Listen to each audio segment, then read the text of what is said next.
지금 우리 주제표 또 감사 캠페인 같이 하겠습니다. 감사의 씨를 뿌려 행복의 열매 맺는 교회, 감사의 향기가 되겠습니다. 감사의 꽃을 피우겠습니다. 감사의 열매를 맺겠습니다. 아멘. 우리 묵상 말씀 마태복음 6장 33절 우리 세 번 같이 하겠습니다. 그런즉 너희는 먼저 그의 나라와 그의 의를 구하라. 그리하면 이 모든 것을 너희에게 더하시리라. 그런즉 너희는 먼저 그의 나라와 그의 의를 구하라. 그리하면 이 모든 것을 너희에게 더하시리라. 그런즉 너희는 먼저 그의 나라와 그의 의를 구하라. 그리하면 이 모든 것을 너희에게 더하시리라. 아멘. 하나님께서 오늘 우리에게 주시는 말씀은 아모스서 7장 10절에서 17절까지의 말씀 교독하겠습니다. 오늘 본문을 통해서 베델 제사장 아마샤라는 제목으로 말씀의 은혜를 같이 나누겠습니다. 여러분, 고대 세계에서 나라가 망해갈 때의 특징 중에 하나는 종교 지도자들이 부패했다는 점입니다. 또 예수님이 이 땅에 오셨을 때도 마찬가지였습니다. 예수님은 죄인들을 위해서 생명을 주기 위해서 오셨고 원수까지도 사랑하라고 하셨습니다. 자, 그런 예수님이 대적한 자들이 있습니다. 바로 부패한 종교 지도자들이었습니다. 결국 예수님을 로마 빌라도 총독에게 넘긴 것도, 십자가에 못 박아 죽인 것도, 죽이도록 종용한 것도 이 부패한 종교 지도자들이었습니다. 그 이후에 제자들이 사도가 되어서 선교를 할 때도 그들을 끊임없이 괴롭힌 것도 이 종교 지도자들과 그들에게 속한 유대인들이었습니다. 대제사장 그룹과 또 사두개인들이 주축이 된 이 산헤드린 공의회가 부패한 종교 지도자들의 집합체였습니다. 물론 다 그런 건 아니고 그 안에는 니고데모나 아리마대 요셉처럼 선한 사람도 있었습니다. 하지만 대부분은 자신의 기득권을 위해서 종교 지도자의 자리를 차지하고 있는 자들이었습니다. 예수님은 그들을 향해서 독사의 새끼들아, 회칠한 무덤아, 이렇게 일갈하셨습니다. 자, 아모스가 활동하던 때에도 부패한 종교 지도자가 등장을 합니다. 자, 오늘 본문에 나오는 베델의 제사장 아마샤가 그 사람입니다. 그는 자신 있게 아모스 선지자에게 대적을 했지만 결국 하나님을 대적하는 자가 돼서 멸망하게 됩니다. 먼저 아마샤의 보고 내용이 나옵니다. 10절에서 11절 말씀을 같이 읽겠습니다.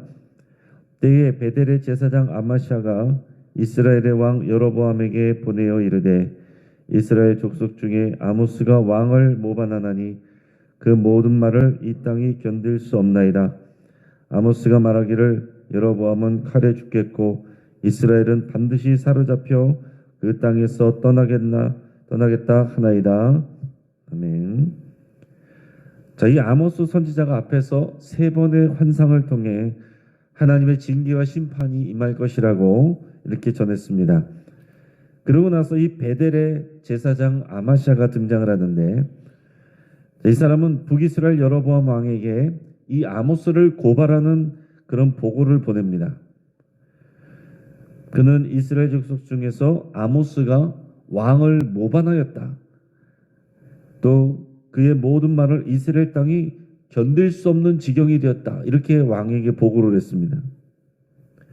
그러면서 아마샤는 이 아모스 선지자가 여로보암 왕은 칼에 죽겠고 이스라엘은 반드시 사로잡혀 그 땅에서 떠날 것이다. 이렇게 선포했다고 왕에게 보고를 했습니다. 근데 이것은 정확한 말이 아닙니다. 아모스가 이스라엘이 포로로 잡혀갈 것을 예언한 것은 맞습니다. 하지만 아모스는 이 여로보암 왕의 죽음을 직접 말한 적이 없습니다. 단지 하나님께서 여로보암의 집을 치실 것이라는 선언만 전했을 뿐입니다. 정확한 내용이 아니라고 만약에 베델 제사장 이 아마샤에게 따져오고 물으면 그 사람은 이렇게 얘기할 수도 있습니다. 그 말이 그 말이지. 이렇게 우길 수도 있겠죠. 그러나 정확한 보고가 아닙니다. 그러면서도 아모스 선지자가 예언한 이 베델 성소의 파괴 이런 내용들은 또한 언급하지 않았습니다. 아마도 자신과 연결된 내용이기 때문에 일부러 숨겼는지도 모르겠습니다. 자, 아무튼 아마샤는 아모스가 마치 왕을 모반한 것처럼 이렇게 몰아세웠습니다. 자, 이것은 마치 예수님 시대에 대제사장 그룹이 예수님을 로마 총독에게 고발하는 그런 모습을 닮았습니다. 또 대제사장 그룹도 예수님이 자칭 유대인의 왕이라고 주장한다면서 반역을 도모하는 자라고 이렇게 로마에 고발을 했습니다. 그래서 그 결과 예수님은 정치범 사형틀인 십자가에서 죽게 된 겁니다. 자, 이어서 아마샤가 아모스에게 경고하는 내용이 나옵니다. 12절 13절 같이 읽겠습니다. 아마샤가 또 아모스에게 이르되 선견자야 너는 유다 땅으로 도망하여 가서 거기에서나 떡을 먹으며 거기에서나 예언하고 다시는 베델에서 예언하지 말라. 이는 왕의 성소요 나라의 궁궐임이니라. 아멘. 자, 아마샤가 아모스 선지자에게 직접 경고를 했습니다. 선견자야 너는 유다 땅으로 도망하여서 거기에서나 떡을 먹으며 거기에서나 예언하고 다시는 베델에서 예언하지 말라.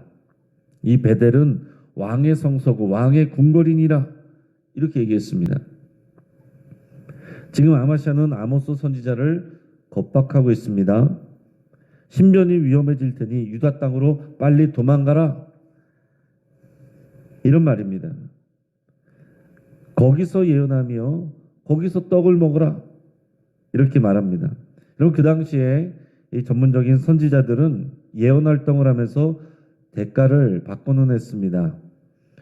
아마샤는 이 아모스 선지자의 활동을 그저 생계수단으로 이렇게 비하하고 있습니다.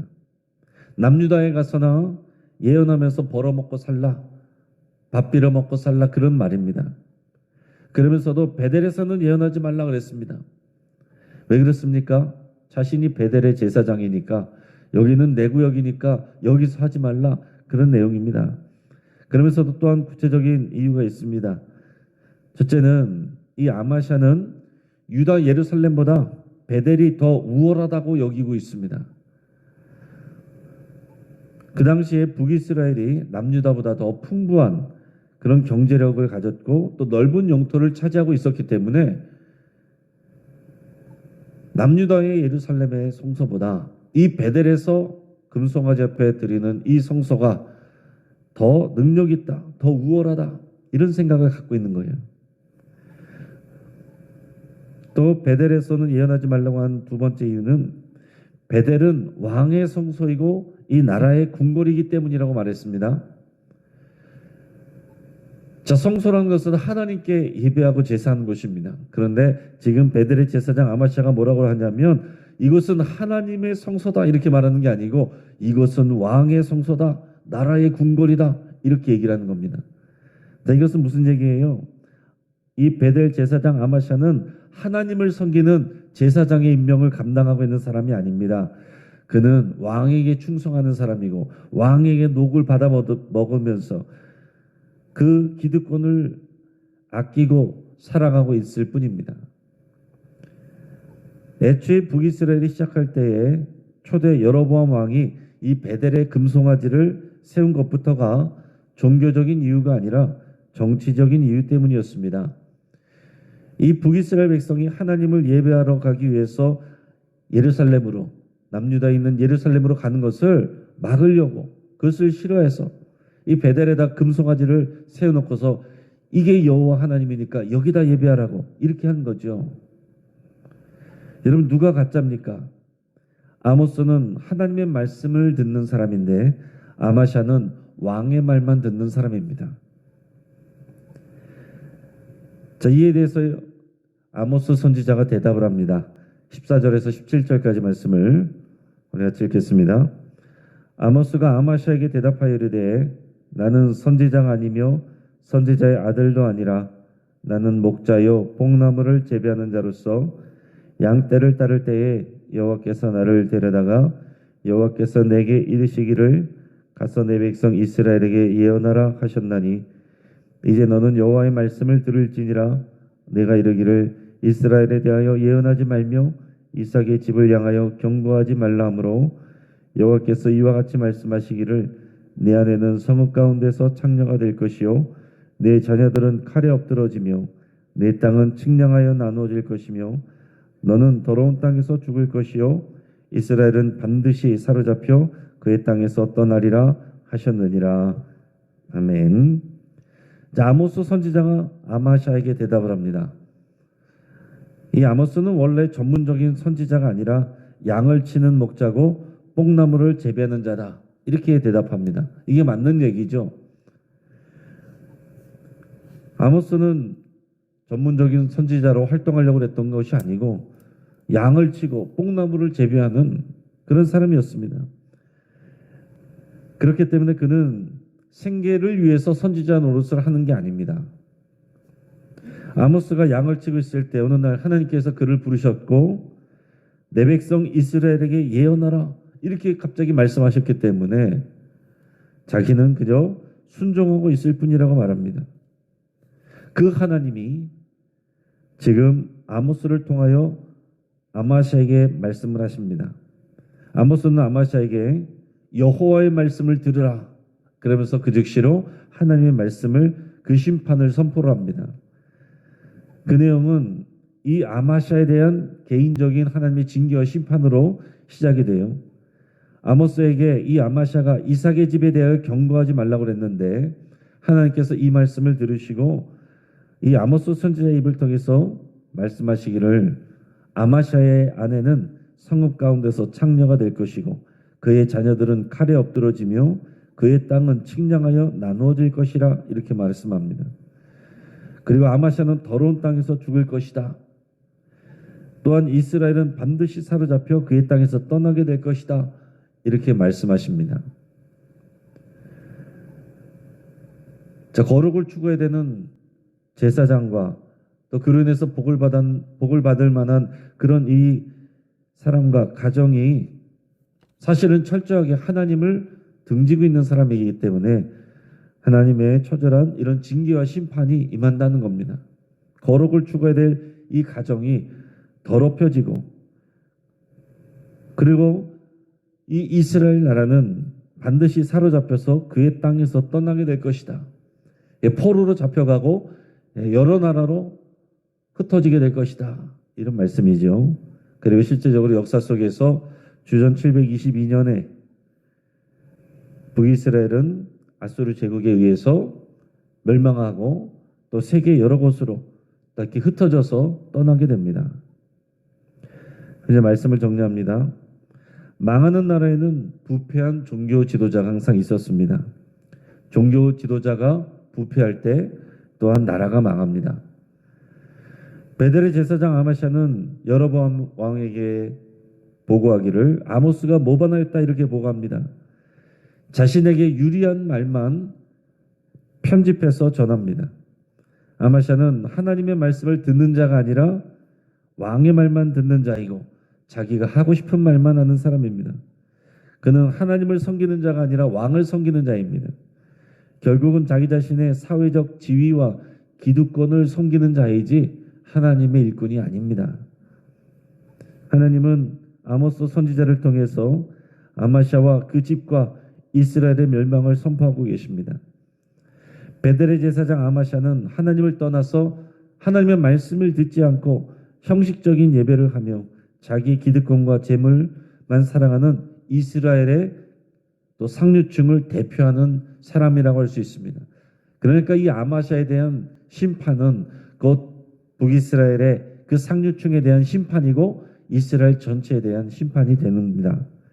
하나님의 말씀을 올바르게 듣고 전하는 리더들이 그래서 여러분 많이 세워져야 됩니다. 저 여러분들이 그런 사람이어야 됩니다. 하나님의 말씀을 귀담아 들어야 되고 하나님의 뜻과 마음을 품고 살아가야 됩니다. 또한 백성들이 사람의 말보다 하나님의 말씀을 더 귀하게 들어야 됩니다. 그래야 가정이 살고 그래야 나라가 바로 서게 됩니다. 같이 한번 기도하겠습니다.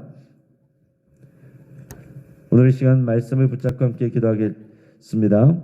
사람의 말보다 하나님의 말씀에 더 귀 기울이기를 결단하시고 하나님의 뜻을 잘 분별할 수 있기를 일성께 기도하겠습니다. 하나님보다 재물이나 기득권이나 사회적 지위를 더 사랑하는 적이 있다면 회개할 수 있기를 바랍니다. 또 우리 환우들을 위해서 같이 기도해 주시고